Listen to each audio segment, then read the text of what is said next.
You're listening to a Countout Podcast.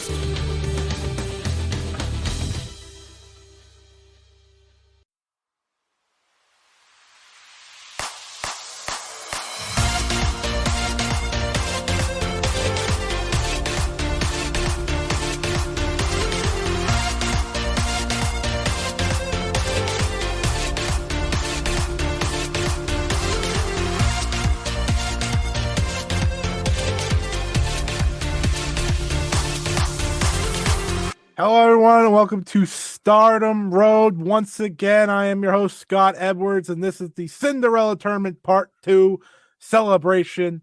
And, of course, I'm with my co-host, as always, Trent Brewer. That is the most different opening I've ever had, by the way.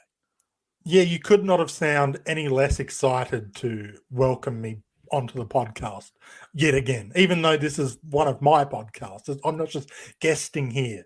This is my home. And you're very one time we're just going to have you open the show. One time we're just going to have you open the show. And I will give you the worst opening ever. I'll mispronounce your name. That's literally, I don't know how you can mispronounce Scott. I'm sorry. Sot. I'll forget the And you already spoiled it. You already spoiled it, so you can't do it. Ha! All right. No, there's many ways for me to screw up. You should know this. This is true. I do enough podcasts with you. Anyways, G1 5-star. I haven't done that for a while because the tournament's been for a while. I was gonna say because they haven't been around. But this is, of course, the second part New Japan Cup. No, Cinderella. of our Cinderella tournament coverage here. As part of the Stardom Road. We're in the midst of the Cinderella tournament in real life. Can you believe what happened? It's shocking. It's stunning. My pick's still there. Really? I'm blown away. Yeah. Everyone I thought was going to win got eliminated in the first round. That's incredible. That's crazy. Crazy. Well, anyways,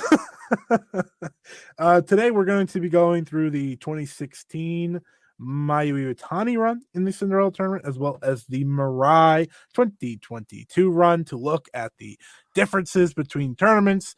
Do we like them? Do we dislike them? Then at the end of the show, kind of give our whole thoughts on the Cinderella tournament's current form. Will we make changes in the future?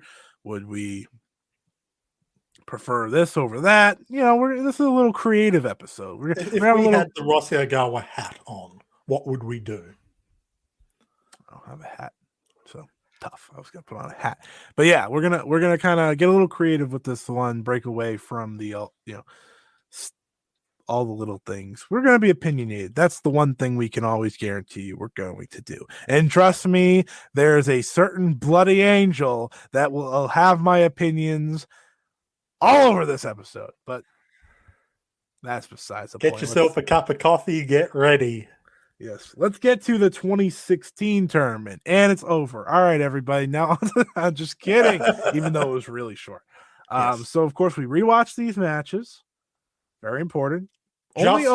Just the winners. We didn't go through every single match. Yeah. You weren't getting out of me multiple Queen Maya matches. Let me tell you, folks. You got one out of me. I fell for it once. I'm not. My head hurt worse than Mayu after watching that. Oh, I know. But let's talk about it. Mayu Iwatani, first round. Hiromi Mamura, 3 minutes and 26 seconds. Folks. This is one of the better sub 4 minute matches you're going to find out there, okay? Maybe that's the talent of Mayu Iwatani. Maybe that's the talent of Hiromi Mamura. And maybe it's just both. But it was exciting. It was fast-paced. It was pretty much everything you want in a first-round matchup. Yeah, this in many ways felt like a high-speed match because half of the match was dedicated to pinfall attempts. They had a bit of a sequence early on where they did the trading back and forth, and then Hiromi would go for pins after basically every move she did and stuff like that. So it kind of gives you an idea what to expect. Mayu Iwatani, this is when she was the high-speed champion, along with being the goddess of Stardom champion, the artist of Stardom champion. This is when the three of them were basically the power, the power trip, the mega powers, any WWE reference you want to make here. And yeah, you get to sort of see that a bit. And like, this could be, if you're watching along with us doing these Stardom Roads, this might be your first exposure to Hiromi Mamura. and she's just a joy. This isn't peak Hiromi Mamora yet in terms of character work, but you kind of get impressions of this through here. It's a fun little showcase. You put it on Stardom World, you see it goes for 7.5 minutes, and you go, oh, that's short. And then you see this is including entrances, including introductions, and including the pre-match promo, and you go, oh, this is quick. Welcome to the one-night Stardom tournament, Cinderella tournament style. It's probably the perfect introduction to the one-night tournament, honestly. Yeah. Because, like you said, the video is 7 minutes long, including entrances, including pre-match promos. I don't know if this match had it, but most of the matches had like the opener to the videos from back then. So that only adds, and you get very sick of seeing that when you're going through these one-night tournaments back to back to back. Yeah, you sure do. But to play up the point, so the one-night tournament is it's just such an interesting way to look at this, because they have to make the matches even shorter somehow of the 10-minute tournament. And maybe that's kind of why we have the version we have now, for a lot of reasons. But I thought this was, again, really solid 3-minute match. A good introduction to Hiromi Mamora, like you said, if you haven't seen her before, and a good solid win for Mayu. Like the way she won was very confident too. So it's like, okay, I got through that. Let's move on. And I think that's kind of how we should look at this match. Yeah, she got a nice little scare, and then she was like, oh, that's right, I won this thing last year. They did a really good job with those pins. Like, there was a couple of times, even though you know the results, like, oh, they got that fine. But yeah, this is a nice little fun 3-minute match to set the tone and set the pace for what to expect from these one-night tournaments. Next up was a truly, truly, truly horrible match. It was Mayu Iwatani defeating Queen Maya. Folks, Queen Maya makes Alpha Female look so good. This was tough. Look, this is a classic giant versus underdog babyface match, which Mayu makes work. Yeah, usually. Look, she does make this it isn't work. Her fault. No, she does her best here. You can tell Queen Maya is limited in the ring. I will say I'm a generous person. The choke slam threat to the outside, that was a good spot. They did that well. There was just enough kind of wildness to it that it kind of felt unpredictable, which could actually be as much Maya as it is Maya, because that's how Maya tends to sell these things. The actual choke slam, less good. As bad as my grammar just there. That was a brain rattler, and you could tell it rattled the brain. Yeah, this is gonna be the most forgettable match maybe we ever talk about on the show. We don't normally cover matches like this on Stardom Road. It's normally more impactful, important matches, but it was a match that happened in Stardom. This is an absolute shot, by the way, at our good friend Ryan, in that Queen Maya's cage match rating is 7.5. What? And not only that, she's still wrestling. She wrestles in Italian Championship Wrestling. ICW. One of the many. Yes. All right, let's move on. That's enough time on Queen Maya. Folks, we are less than 10 minutes into this episode. We are making record time. We'll make sure Maya won by roll up, if you can. Yes, she did. She didn't get eliminated. She didn't eliminate her over the top rope. They had her win 3 different ways. So I think throughout this tournament, which was good. So to bring it all together, this resulted in Mayu going straight to the finals because Kairi Hojo and Santana Garrett had a 10-minute time limit, as well as Io Shirai, Kiko Kimura, giving us what I think is one of, if not the best, Cinderella finals you'll see. I'm legitimately going to say that. It is one of the very best. It great. It is Mayu Iwatani versus Hiroyo Matsumoto, 13 minutes and 19 seconds. If you like Hiroyo Matsumoto, you're going to really appreciate this match because she is so good in this match.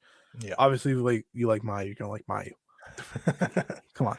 But this is kind of, I kind of want to talk about this match a little bit because the appreciation for Hiroyo Matsumoto, I don't think will ever fully be there by Joshi fans. And this was another chance for me to, watch her. And, Hiroyo did great things at Stardom. This is just one of the many. And she was such a good powerhouse to go against Mayu here and really kind of throw you off the scent of, oh, is Mayu going to go back to back? Or is this Hiroyo's time? Because Hiroyo was legit. Yeah. So you could have easily had Hiroyo win here and set up a really intriguing red belt match. Exactly. And part of me is upset that Hiroyo didn't get she doesn't get her flowers.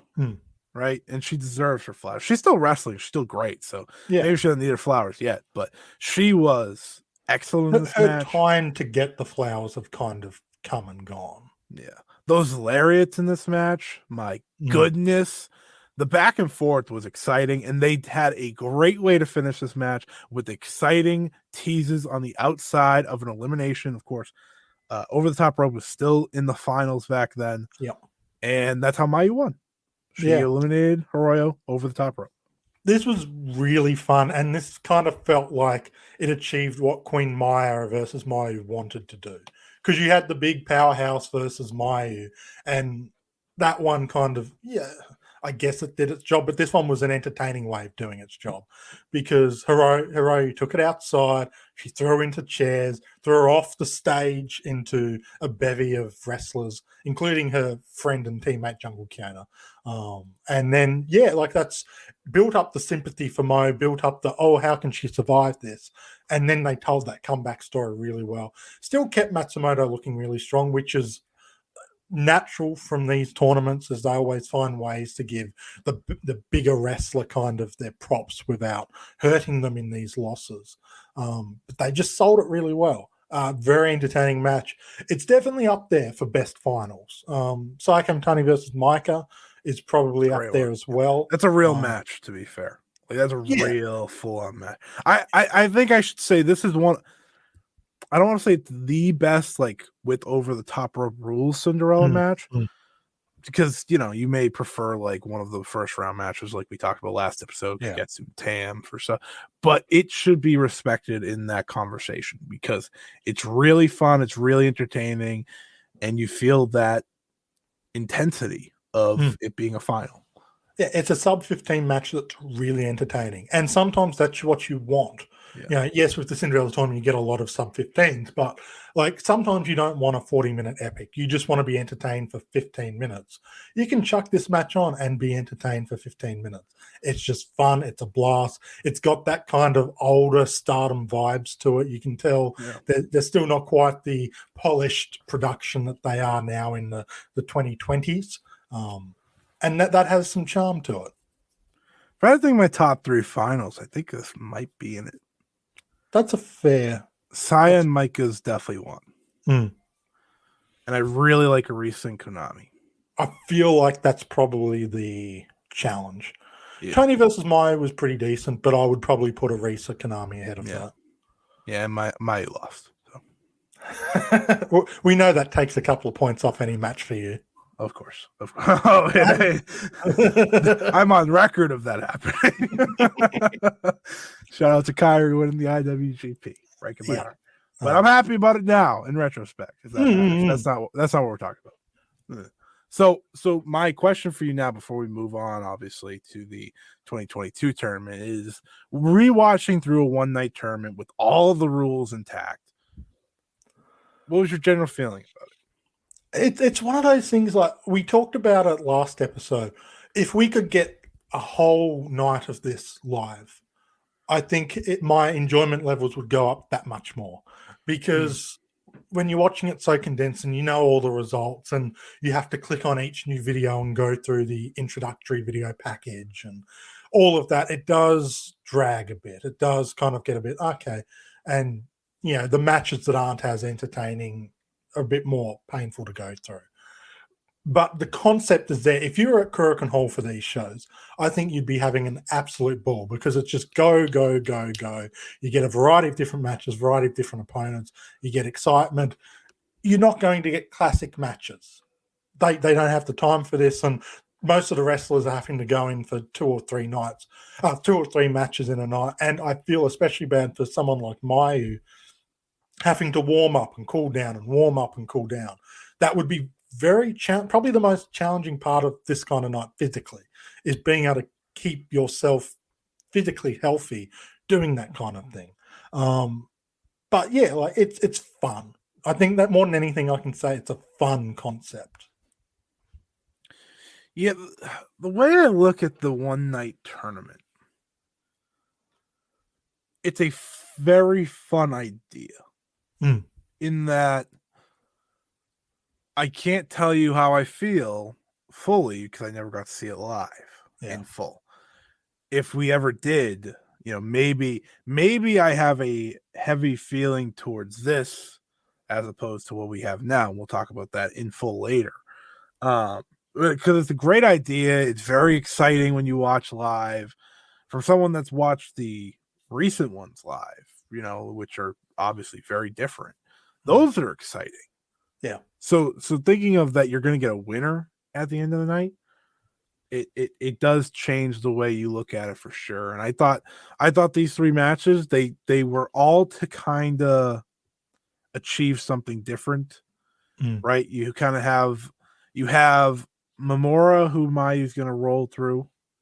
You have Queen Maya, who's going to give a challenge just because she's a powerhouse.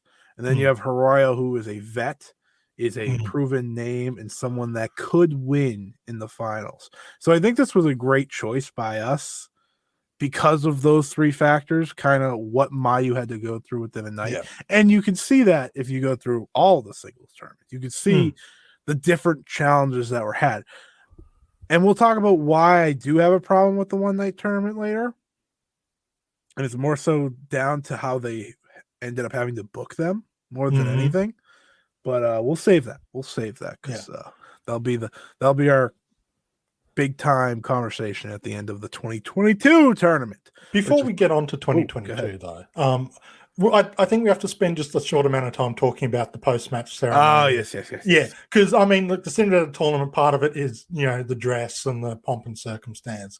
That very different to what we're used to with Mayu getting handed the dress in the ring, trying to carry it to the back, ruining it as only Mayu can with a very large assist from Kairi, destroying part of it, which they play up, and then coming out afterwards and making her announcement, her challenge, Kairi coming in, making it about her for a bit, all that kind of fun stuff. But like Mayu in the dress is, you see it between for 2 years. It feels a little awkward because Mayu's still a bit awkward at this stage, but there is a certain charm to it. And again, like a lot of the old Stardom, there's that fun vibes where it's not fully polished. You can see the gold that's underneath. But the charm is in the little things that don't quite work necessarily. Yeah, it absolutely is. And I will say this is a good tournament to kind of gauge where Mayu was in 2016 as well. Because you kind of see that, awkwardness, but you also see the greatness in that final. Yeah, you can see the growth over a year, and this is when she's really getting the big opportunities because after winning the tournament, she challenges Io Shirai in the May Gold show, which is one of the best matches in Stardom's history and starts the trilogy of Mayu Io matches that all kind of have a spot on the best matches in Stardom history timeline.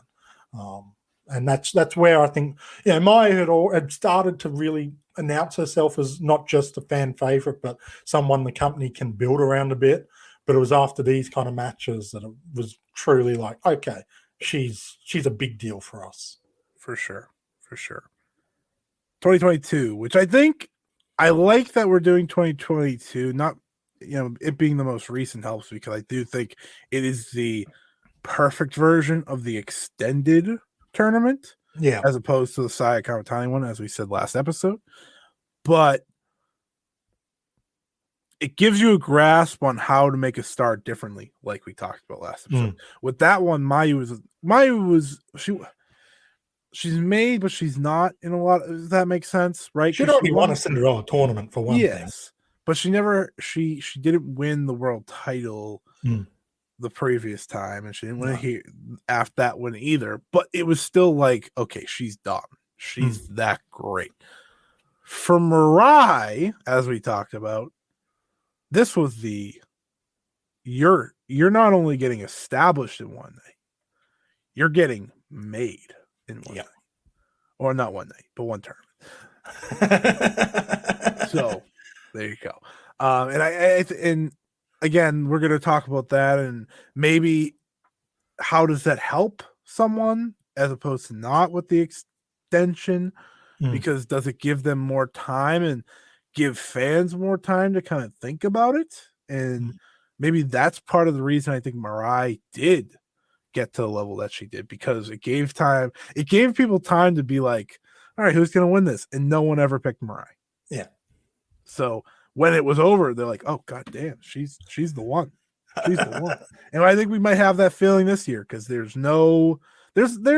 teases, obviously, as we've seen so far, and there's events that could make sense, but we'll have to wait and see. Anyways, let's get to it. 2022 Tachikawa Stage Ground. I remember loving this venue because it was so different. Yeah. It was like a concert hall type thing, and the stage was odd, and like everything about it was so weird. It almost felt like there should have been like a Royal Rumble or something in there. I don't know why. But this was, of course, live on pay-per-view, so whole first round, completely different experience from the previous. It's completely different, but at the same time, it feels the most Cinderella tournament-y moment of these new versions, because it's just match after match after match after match. You don't get a chance to breathe, and then the night finishes. Yeah, this was how many matches were on here? Like 16 or something? Yeah. It was something 16 ridiculous. 10-minute matches. Yeah. But we start with time limit matches, I should say. We start with Mirai's match, which was against Mina Shirakawa. And for 8 minutes and 20 seconds, we had to deal with the bloody angel that was Mina Shirakawa. Second attempt? No. Thank God this was it. Because this character was so horrendous. It was so bad that I remember it happening. I remember this match, and I remember what I felt like. I was like, what are they doing to Mirai? Because like she had to deal with this thing. The only time we other saw this character was in the Tam Nakano Wonder of Stardom title match. So it's like, what is she going for here? And ultimately, it would play to Mina's story that we are seeing unfold in real time still. But that wasn't the intention. No, let's be honest here. No, this is a long-term booking. It was. I think it was the intention of Mina improving herself and getting confident with herself. I don't think it was the intention that she would go on to become the Wonder of Stardom freaking champion, which still hasn't happened yet. I could be wrong eventually, but I don't feel wrong. And I remember just watching this, and I was like, oh man, this match is not only bad, but it's like a tough. And I need to remind the world, I was all in on Mirai. Okay, I've been all in on Mirai. I was all in at the start, and I remember watching this. I was like, oh, this is not going to help people get in on Mirai. It was bad. Yeah, look, this is like I was struggling between this one and the Queen Maya match in terms of worst matches that we watched for this series, and they're bad for very different reasons. Queen Maya match was just someone who doesn't necessarily have the talent to meet the expectation levels that we have, but like especially now in 2023, but we're recording this, you may not be listening to it in 2023. Mina Shirakawa and Mirai have both proven that they are good wrestlers. And this is not an example of that for either of them. The Bloody Angel character, I get what Mina's going for with this. There is potential there from the character side. It's kind of fun watching her come down to the ring with this kind of different persona. I don't think she's quite nailed it here, but like the concept is there. But once the bell rings, it's clear they don't really know what to do with the character. And what they went with was a slow, drag out match, which feels so at odds with the Cinderella tournament concept, which is faster paced and things are moving. And this match just grounds to a halt early on and doesn't really pick up until the last minute. This feels like a 12, 13-minute match, not an 8-minute match. And it doesn't do either of them any favors. It's not what you want to do in the first match for your eventual winner. No, and I think that kind of plays also into the fact that no one thought she was going to win. Yeah. It went 8 minutes and 20 seconds. It went down to the wire almost, and she won. She moved on, but it was not good. It was not good. And thankfully, both wrestlers have gone on to do much better things in the ring. And she wouldn't wrestle again, MIRAI, until the main event of night 3. Mm-hmm. So night 2 was only 2 matches, so not a big deal. But Yeah. she would have wrestled to night 3, and she was awaiting the winner of Saki Kashima versus Mayu Iwatani. Obviously, the greatest match of the tournament series. Yes, obviously, I'm sitting there all excited. Oh, we got Mayu and MIRAI. It's a big day for me. And Saki Kashima says, "No, I'm going to beat Mayu in 17 seconds." Which, by the way, that was like the loudest Korakuen, I think, we had a Korakuen reaction during the COVID cheering era, maybe overall. Like they erupted. That and the Lady C victory are probably the two biggest. Yeah. Yes. So MIRAI goes one-on-one with Saki Kashima in the quarterfinals, main eventing this show. And maybe this is when we should have figured it out. Yeah, getting the main event, like it made sense that she had to be towards the end because she was getting this kind of mini buy. And they wanted to give Saki a break. Exactly. Because she worked really hard in that 17 seconds. So we went blind. We couldn't see it. We couldn't see it. Yes. But yeah, the fact that she's main eventing in a Korakuen Hall, closing it out, definitely speaks volumes to, okay, she should have been a considered contender here. She did it she probably main evented the rest of the Korakuen Halls from there. She did it a lot. I just remember her closing out a lot of those Korakuen Hall shows. She did it with Suzu, of course, in the 5-star. Of course. There was multiple tags and stuff like that. But that's besides the point. The match itself, it was pretty good, all things considered. Because what Saki's so good at is she's like the perfect Cinderella wrestler because she's the spoiler Cinderella wrestler. And the spoiler almost always makes the match better. So again, at this time, no one thinks MIRAI is winning. So would a spoil by Saki the second time this night be the craziest thing to think? No, it would have been an amazing moment and would have made Saki look amazing coming out of this, defeating 2 people in one night with these surprises and, going into a semi-final would have made her look incredibly dangerous. Yeah. But it made MIRAI look good because the other thing Saki's really good at is selling like death and making it look like she's suffering in a match. And learn that from someone like MIRAI, who's this stage is still trying to build up. They're building her up. They're making her look like a threat, making her look like that kind of not quite a pint-sized powerhouse in the Sai Ida form, but she doesn't have the height of your big powerhouses in Stardom, but she hits. And Saki made you understand this in the way she sold and bumped for MIRAI here. So it was a really good job in kind of setting up with people. This is someone to fear. It's kind of funny to think about that because I think MIRAI is one of the best sellers now. Yeah. Too, which is kind of funny. But anyways, that brought her to the final night, which was on April 29, 2022, the Cinderella Tournament 2022 final. Very simple name, unlike the year prior. And this was in Oda Ward, I believe. Yeah, that's correct. And this, again, going with how we've seen this go, in that the final will be the semifinal match of the night so that we can see the winner in the dress at the end of the night to close out the show. The first year they ever did this was a bold move. Second year, it made a lot of sense. Yes. Let's talk about it. Koguma, of course, defeated Suzuki, get to the final, which meant MIRAI had to defeat Natsupoi. We talked about Natsupoi last episode and how she snuck her way in there. Reportedly. If the rumors are to be believed, And at the time, I think a lot of people were buying that rumor. It definitely made this semifinal feel. It's hard not to buy it now. Yeah, oh, for sure. But, like at the time, even people were like, yeah, okay, that kind of makes sense given Inagi's position, Natsupoi's position. But it made this match very tough to predict because Mirai was someone that, yeah, okay, by this point you're thinking she could make the final. But if Natsupoi had the Bushiroad backing, you could have easily seen her going on to win. And, maybe having, of everyone in this final four, she had the most inherent Cinderella look or aesthetic. If you put her in the dress and then sell posters and marketing with her in it, that makes a lot of sense. Everything worked against Mirai so perfectly that it made her tournament so crazy. Because, like we just said, Natsupoi had the backing, so it's like, oh well, I mean, she could definitely win. Yeah, it'd be shocking. Mirai getting to this point felt like kind of where Hameka got to the year prior, and Unagi the same thing. So it's like, yeah, she can lose. The classic up and comer getting a really good tournament push. Yeah, she just joined the company, all that stuff. So it's a good spot for her. She beats Natsupoi.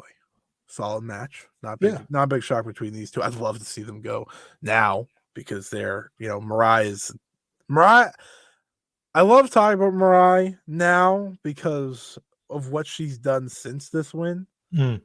She is just completely transformed as a competitor, in terms of confidence, in terms of in-ring, just overall. But Natsupoi has too since this point. And I know. I mean, this is right when Natsupoi was really starting to fire on all cylinders. Yeah. First half of the year, a lot of people, us included, were saying Natsupoi was the undercover MVP for Stardom. She had that great match with Saya too. Oh yeah. That kind of put her on the map in a lot of ways. But this was a fun match. Like what you get from a lot of these tournament matches are fun. They're not 5-star classics. They're not going on your match of the year, but you can watch it and be like, I was entertained. So when we got to the final, it's when everyone knew Mirai was winning in this final. That's when everyone finally knew. 180 from what we were talking about before. Yeah. So Mirai beats Koguma, and then again a solid match. An odd final choice still. It's still a very odd choice to me. I can't make heads or tails of it because Hazuki versus Mirai would have had all of the tension in the world of who's winning this match. It would have been a better match. It would have showcased Mirai better. And Koguma's not really in a position where she needs to be in the final outside of, she made it in the very first 5-star Grand Prix. That's like what they played to. That's Cinderella tournament, sorry. Because, like, if Hazuki... That's my one complaint. Because, like, if Suzuki's in there, obviously it's going to be a better match anyways. But it would have just added so much more tension to it and more excitement to it. And we could talk a little bit more about this as opposed to the Hiroyo Mayu one for obvious reasons because we're watching this live. But I think that's like my one complaint about this. And kind of when you do the long-term tournament. All right, Mirai won, folks. Mirai won, got the very nice dress, awkwardly had to do all that because obviously this wasn't like that I do want to talk about. Like, awkwardly, she celebrates her dress, but we'll talk about that. But with the long extended tournament, you need two people that can win in that final. Yeah. And I think you can say that for any night, but you especially need it for the long term. Otherwise, it feels like you built not for nothing, but you lose the point. Like Saya and Micah made sense. Yeah, a year ago they had that down pat. Even though everyone knew Saya was winning, everyone picked Saya to win. Micah was still believable. Yeah, if Micah had walked out there as the Cinderella, you would have believed it. If Himeka had walked out in the semifinals and won, it would have been believable. Even Inagi, like at that point, you could have seen them pulling the rising. Yeah, like all four of those finalists made sense. Koguma definitely in that year felt like the odd person out, and putting her in the final was an interesting choice. We'll just say that. It sure was.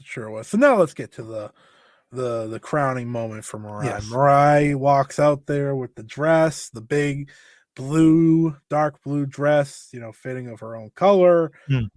And she, like I said, had that awkward feeling to her. And this win has become the perfect story for her because now she has like one of the coolest nicknames I've ever heard, which is the ash covered Cinderella.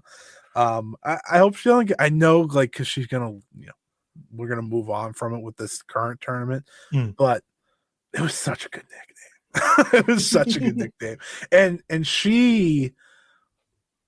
think she won a lot of people over with this. I know for you, she won this. It wasn't the matches, but it was the awkwardness and almost awkwardness, but confidence at the same time, because a lot of her promo, if you read it back or had people translate it for you on Twitter at the time, she was talking about how it's like, she never really pictured herself in this spot. She just wants to pretty much wrestle and become one of the best. And she has a really great interview that came out after this too, talking about like why she wrestles and her favorites, from New Japan, like Goto and Takagi, the hard hitters like that, which is very understandable when you watch her wrestle. And you really get an appreciation for who MIRAI was. Yeah. By the end of all this, it symbolized what to expect from her. In ring, she was still finding her way, and I think these final two matches, you can see the proper prototype for what we would see in the 5-star Grand Prix. But she was still piecing it together. She'd only been in Stardom for a couple of months, and kind of, not that she had to learn how to wrestle, because she did learn that in TJPW, but she had to adapt to the Stardom style of things. And just the presentation, you can tell she's still not quite there yet, but there's an awkward endearingness to her in the Cinderella dress. Very much like Mayu Iwatani, actually. Like you can tell like the dress isn't something she would pick out for herself. That's not her style. But she's like, the moment matters so much to her. It's a first big win in wrestling. And it's kind of a chance to be the centerpiece, the star attraction, even if for just one night. And there's a real genuineness to a smile. You can see how much it means to her. And this is seeing her at this point is what won me over and made me go, I think I can buy into her. I think like the matches, I'll warm up to them because she has the style I like. It just hadn't won me over yet. But as a character, as a person, there's something here, and it didn't take me long to fully buy in on MIRAI and the bandwagon. Yeah, she does have that Mayu-ism to her for sure, and that's probably why you and me both love her so much. But I think she is the most interesting wrestler in Stardom because she went through the Taka Michinoku system, and then the TJPW system. And then the Stardom system. That is not a road that many people do, if anyone. And it's probably why, we sit here now and we say she's so good. And she became so good so fast. And we saw that come up more in the 5-star, obviously. That's where she like set herself away from the pack in a lot of ways. But her winning this, it was the perfect execution of a Cinderella tournament, even more than the previous idea of it for me, because you brought someone that no one, yes, she had a world title match, but a lot of people didn't see her at that point, yourself included. This was needed for her. Absolutely. It was needed. Looking back at the time, a lot of people were mad. A lot of people were mad that MIRAI won. Now looking back, a lot of people are kind of eating it that she won, in a lot of ways, because it's like, no, this was the right thing to do, because look at her now. It's the ultimate. Stardom takes chances and it works out. Typically the 5-star Grand Prix, the wrestler kind of needs to have already been established. Like that's kind of the final step, I think, in a lot of cases. But with the Cinderella tournament, you can take that risk a bit more. And when you get situations like MIRAI, it pays off, because you're right. Like you couldn't have executed her 2022 without this moment.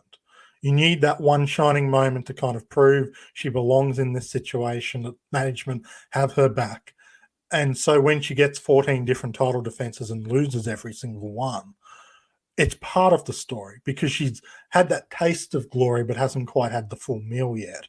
And it was just, it was a great moment, cap things off. The only real complaint is, the finalist she was up against killed the momentum a little bit with the suspension of who's going to win. But I think it achieved what it needed to. It established MIRAI, and that's one thing the Cinderella tournament has been really good at doing. Everyone who's won, whether you like them or not, has gone on to be able to establish themselves and prove themselves in the Stardom ring. And it was, in nearly every case, necessary that they won the Cinderella in order to do that. Exactly. I think you perfectly nailed that in that. This is why the Cinderella tournament is loved by Stardom fans. And that's where the conversation now leads us. If you're a longtime Stardom fan, you love this tournament because of what it does, ultimately, in the end. If you're a new Stardom fan, a lot of people are left asking for changes for this tournament. A lot of people are, and there are old Stardom fans that are asking for changes of going back to one night. So everyone wants changes. Let's talk about it. One night tournament, multi-night tournament. Where do you lie? And as I said earlier, it's hard for me to fully appreciate a one night when I don't get to see that and feel that experience live. Of course. But what do you feel? When they first made the change, I was in the camp where, like, this is a good idea because we're going to get longer matches, we're going to get better matches. In hindsight, I think I'm in the one night camp because for the most part, the matches haven't changed that much. The opening night of the tournament is still just a mad dash of 10-minute, you can barely keep track of what's going on because everything goes through so quick. And then, like, you look at the times for a lot of these matches in the second and third rounds, they don't change that. Like, they're a couple of minutes longer than maybe what you'd get on a one-night tournament. So you're not necessarily getting the 5-star Grand Prix caliber of matches in these second and third rounds, which would be the biggest advantage of doing multi-nights outside of a business sense of you can sell more tickets, you can put 2 nights on pay-per-view, you can roll in cash or roll in yen, Rossi Ogawa style. The other thing to keep in mind is it's impossible to do this on one night when you're putting 30 plus people in the tournament. 14, 16 people, you can squeeze it, you can make it work, you can pull tricks like they have to make it fit within one night.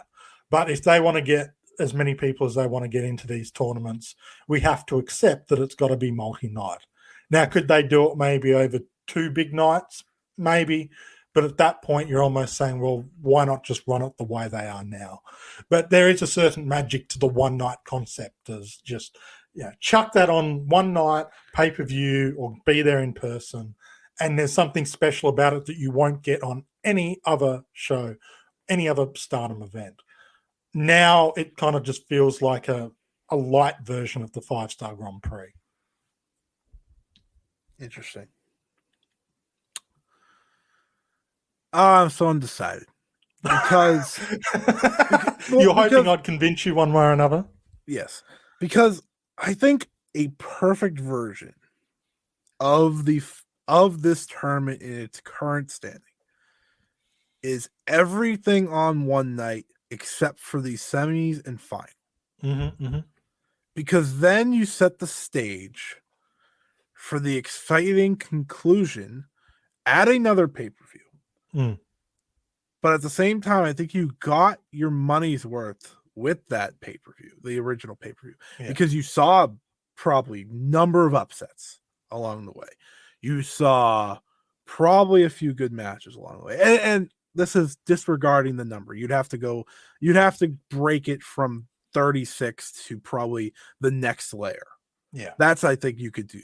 You can't do the 36, obviously, but I think the perfect way to do this tournament now, current day, while trying to get more money, obviously, as you should, because that's how companies work. That's why how you should book, is doing that, because that way you can set things up, have the adrenaline of it all, and then you kind of sew it up in a bow. You can have a face-off at the end of the night between the 4, and that's how you close out the show. I think that would be really cool. Now I have to answer the question though. Do I prefer the one night or the multi-night?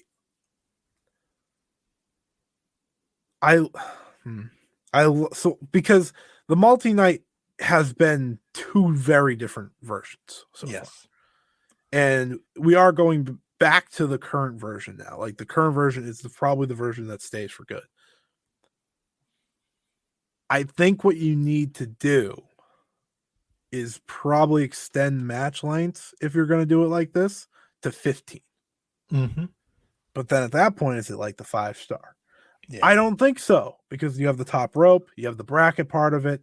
It's different enough. I don't think, and this is an idea that people pitch, should it go to a New Japan Cup style? Then it's not the Cinderella tournament anymore. Yeah. And I think, and I understand where people are coming from there, because if you're going to do multiple nights, why not just do real matches? And that, but then you have to extend it even more if you do that. And I don't want that to happen. I think the worst thing of the first year of the multi-nights was the length of time between rounds. Yeah. And we discussed that last fortnight. It was ridiculous. This year especially, it's condensed a lot more. Now, that could be because they have to, because they have that giant show, Dream Queendom, that they have to build with, and they don't want the Cinderella going over that. But this is good because, like, the excitement from the first round can carry into the second and third rounds, which carries into the final. 2 years ago, it was the craziness and excitement of the first round, and then like, oh, right, okay. Yeah. When's it happening again? Oh, and you forget about it. You lose the momentum, which Cinderella tournament is all about momentum because of the pace of the matches and the pace of the show. You lose that momentum, like in Mina Shirakawa versus Mirai. It just feels so much more jarring. It's like a high-speed match in second gear. Yeah. Yeah, no, I get that. Yeah, the one night is great,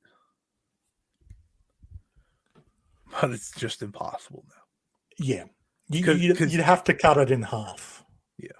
And kind of like how I just don't see how you can go to one night again, like, unless you cut it in half. And then how do you do that? Because then so many people on the roster miss, let alone bringing in outsiders.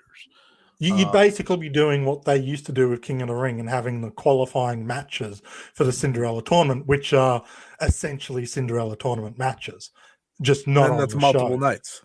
Yeah, and then it's multiple nights, but it's quote unquote not, because they're qualifying matches. So that kind of joke thing. One thing I think the multi-nights has done really well is it makes the final feel like a really big deal, because you get the championship matches in there as well, and it just feels like a bigger deal. Even ignoring the fact you had Utami versus Shuri as the main event for one of them. Yeah, it just makes these shows feel like a big deal, because last year you had Himika versus Shuri and you had Azumi versus Mei Suruga, which is really exciting, as well as these tournament matches. Plus, you give the women a chance to shower, pretty themselves up, because the Mayu hair sort of, sticking out like she'd touched an electric ball when she had the tiara on. It feels very low key and awkward. Mirai having the chance to have her hair done and feel like a princess, I think goes a long way, not just for marketing and you can sell the pictures and it looks particularly special, but it goes a long way to making the winner feel like a big deal and push that person that extra step. I think because of that, I'll go with the multi-night. Yeah. Boldly. Because the semifinals... I can understand either way. Because the semifinals are real matches too. Yes. At that point. Because I like that the final has so much meaning to it. Right? And when we watched Mayu and Hiroyo, it obviously has meaning to it, but there's just something missing. And I said on this show, it's one of the best finals. Yeah. But the best one is the first time they ever did this. And winning a tournament via over the top rope is a little, I don't want to say deflating, but it does take away, like, if you're building a character up, yes, it's a very awkward way to then announce them as a big deal. Right. when they won that way. And then Yeah. when you're going to challenge for a title, you got to do it the proper way. Exactly. I think for me, I think a star is more made with the multi-night. Mm. I would still change the way they do it. There's a perfect medium somewhere in between all this. And I do like my idea, but it's hard. It's hard no matter what. So you have to get crafty. And the reason, now I'll say the reason why I think I'm siding with the 2-night or multi-nights is that on the lone nights, they had to pretty much avoid entire rounds. Yeah. To make it every year there was some kind of trickery with double draws and stuff, which led to people advancing ahead around. I mean, they still kind of do that with people getting free passes to the second round, but it's a little bit different. And I do kind of like that they make it feel completely random, as opposed to New Japan with their only champions advance automatically, but the champions they pick are kind of weird choices. The British champion advances, but not the King of Pro Wrestling champion. Whatever. Cinderella tournament really does feel like you've been put in a lottery, and all these really exciting first round matches are quote unquote coincidence and not master plan. Yeah, and my last thing before we kind of complete this here is the idea of like a New Japan Cup style version of this. It makes sense if they want to absolutely extend this to the point that New Japan does, but you can't do it because New Japan's running weekdays to do it. New Japan's running to get it all in within 3 weeks, and that's a wear on the body. We watched Will Ospreay get hurt, out, gone, see you later. So it's like, I don't think it's worth that. Yeah, especially because the other thing now is Stardom are doing tournaments every season. And we literally just came out of the Artists of Stardom tournament, or the Triangle Derby, I should say, to then go into another extended tournament. Even though it's a different setup, it would feel like a bit of a drain. This having the different format, it does change things. It makes it a little bit more exciting and different. So I get you're not going to get 5-star Grand Prix caliber matches out of the Cinderella tournament for the most part. Okay, we get 157 5-star Grand Prix matches to enjoy. This is a different flavor of ice cream. It's not to everyone's tastes, but there's a lot to enjoy from it as long as you're going in expecting Cinderella tournament style matches. Yeah, I don't want them to completely transform to Cinderella. Then it's not Cinderella. But it's an interesting discussion and comparison. This is why we picked a one-night show and a multi-night show to compare, because the matches had different vibes, even though in many ways you can tell they're both part of the same overall tournament concept. Yeah, if you watch them like we did, Yes. Yeah. But yeah, that's all. That's all for the Cinderella tournament. Hope we gave you a little something to think about with this episode. As you know, we're in the middle of the 2023 tournament here. Next episode, we'll be back with a Jamaica specific episode. We were originally going to do big shows. We were going to talk about big shows because the biggest shows, actually, specifically, because All-Star Grand Queendom, of course, is the big celebration coming up. That is the big time show. People say it might be the biggest in Stardom history. So we were going to go back, maybe check out the biggest ones, like Izuki Kawa's retirement and All-Star Dream Cinderella, and even Historic Crossover, I think was going to be what we're talking about. But then Jamaica decided to retire. So I thought there would be no better time than to give her a 1-episode thing. Trent made a good point. Like, it's hard to extend that because her career in Stardom wasn't long, but it has enough moments, has enough matches. We'll put it all into one. We'll celebrate the career of Jamaica as she wraps up kind of at All-Star Grand Queendom, but not really. Wraps up, but doesn't wrap up. Yeah, because nothing's secret anymore. The ultimate Joshikani Himeka. Yeah, Trent, hit him with the ats and stuff. before? Yeah, at One Up Culture. Who knows what I've got released right now because life is very confusing at the best of times. But I'm sure there's something. I'm probably rambling about the Cinderella tournament, how about all my favourites got eliminated in the first round. So be sure to commiserate me there. And if I've got something released, sweet, you can find stuff from Wrestling, find stuff on Monthly Pro Wrestling. You can get another podcast featuring both of us and Ryan, the Ocean Cyclone show on the Wrestle In podcast. I'm all over the shop here. Yeah, I'm going to stop now before I just plug something that isn't mine. Dropped this past weekend, so yes, go check that out. For me, at Scotty Wrestling on Twitter. As I always say on my shows, if you're not following me by now, what the hell are you doing? I'm just kidding. Because I know this show is more of a long-term show. You may be coming to this way down the line. Maybe you want to learn about the history of Stardom. So we thank you for that. At the time, if you want to go check out my interview with Aki Yasukawa, former Wonder of Stardom champion Aki Yasukawa, that probably dropped last week. If it didn't, it dropped a little earlier, but she's a big deal. She's pretty cool. And that's someone we'll definitely give more time to on this show moving forward. Yes, we will, for the good and the bad.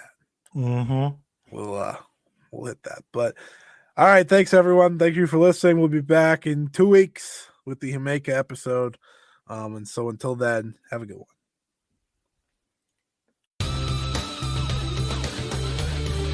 This has been a Countout Podcast. Hi guys, this is Lauren, your proud host of Your Dose of Death. Just give me a little quick tune in to make sure to listen to Your Dose of Death. Each and every single episode, I provide a different lens into the world of deathmatch, whether it be wrestlers, content creators, or anyone in between. Make sure to listen to me each and every single episode to get a different lens into the death. And please, make sure to listen to Your Dose of Death.